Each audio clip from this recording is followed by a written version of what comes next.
Sharks are considered keystone species. This means that other species in the ecosystem depend on them, and the ecosystem would drastically change if they were ever removed. The term keystone comes from the keystone of an arch. With the keystone in place, the arch is stable, but as soon as the keystone is removed, the arch crumbles. In front of you are the building blocks of an arch labeled with different things that depend on sharks, and the keystone is labeled with a picture of a shark.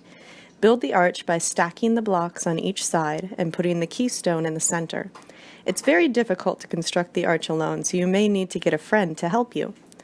Once you've completed the arch, remove the shark keystone to see what happens. Notice how quickly the arch falls.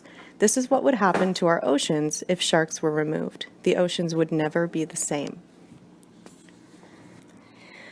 According to Oceana, one of the main reasons sharks are keystone species is because they are apex predators. Apex predators are the top predators in their ecosystem, and they have few, if any, natural predators. Apex predators directly limit the populations of their prey, which in turn affects the prey species of those animals, and so on down the food chain. Additionally, they remove weak and sick animals and ensure species diversity by preventing one species from monopolizing a limited resource. Sharks can also control the spatial distribution of prey through intimidation.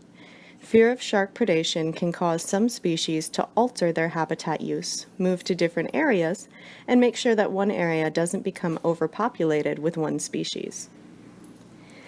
Because they are so important, and they also depend on prey populations, sharks are good indicator species. If an ecosystem has a healthy population of sharks, the ecosystem itself is healthy. To preserve our oceans, we need to protect sharks. The biggest threat to sharks are accidental bycatch and overharvesting from humans. To ensure the world's oceans are balanced, we need to do what we can to protect sharks from these threats.